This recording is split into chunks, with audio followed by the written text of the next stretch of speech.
A nervous woman fidgets with her napkin, glancing at her phone. He said he'd be here by 7.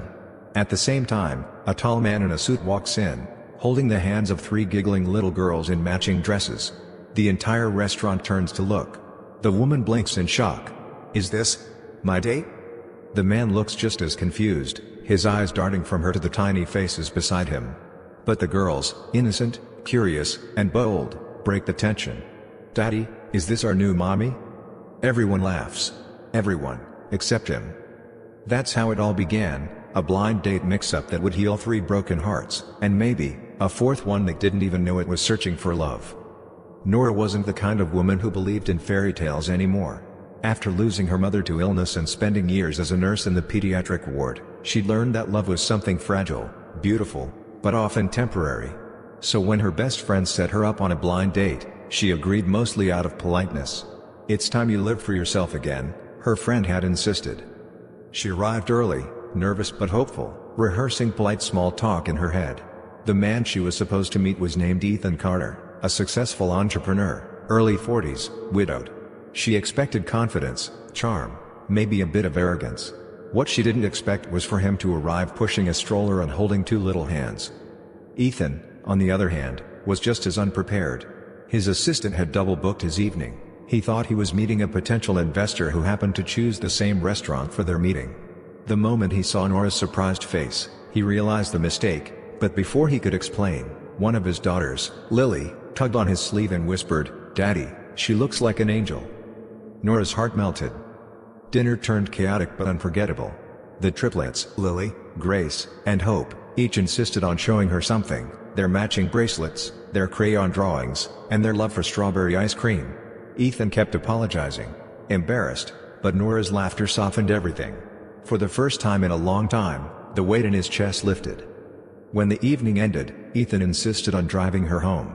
As the car rolled through quiet city streets, he finally admitted, "I wasn't supposed to be your date tonight. But maybe I was supposed to meet you anyway." Nora smiled, because somehow, it felt true. That night, she couldn't sleep. Her heart replayed the sound of the girls' laughter, the way Ethan looked when he talked about losing his wife, not with bitterness, but quiet pain. And she realized that maybe, fate sometimes used mistakes to bring the right people together. Days turned into weeks. The girls wouldn't stop talking about Miss Nora.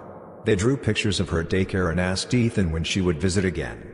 Finally, he gave in and invited her for dinner, just to make the girls happy, he told himself. But the moment she walked in, warmth filled the house. Nora wasn't just kind, she understood the rhythm of their little world, the spilled juice, the bedtime chaos, the giggles and sudden tears. She didn't flinch when Grace had a fever or when Lily got scared of thunder. She stayed. Ethan watched her move through his home like light filling forgotten corners. He'd built an empire, but his life had been hollow since his wife passed. Nora didn't try to replace anyone. She simply cared. And that was something he hadn't felt in years. One night, after the girls had fallen asleep, Ethan found Nora on the porch, gazing at the stars. "You've done more for them in weeks than I've managed in years," he said softly. She shook her head. "No, Ethan. You've done more than you think. You're the reason they laugh again." Their eyes met, the kind of look that feels like home. But life, as always, had one more test. Ethan's company faced a scandal, and he became the target of media attacks.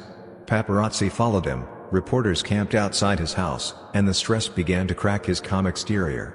He pulled away, not wanting Nora and the girls to suffer because of him.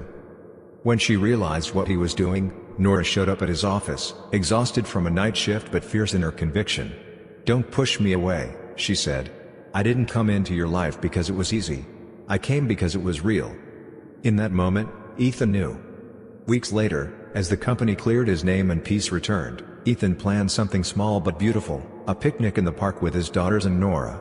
When the girls ran off chasing butterflies, he turned to her and whispered, "You came because of a mix-up.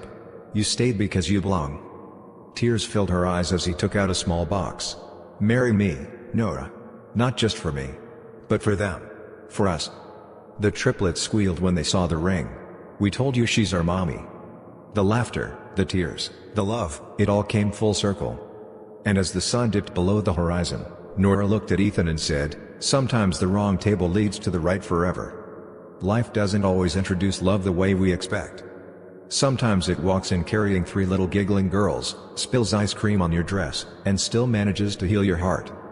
Because real love, the kind that stays, is never about perfection. It's about showing up, holding on, and choosing each other even when it's messy.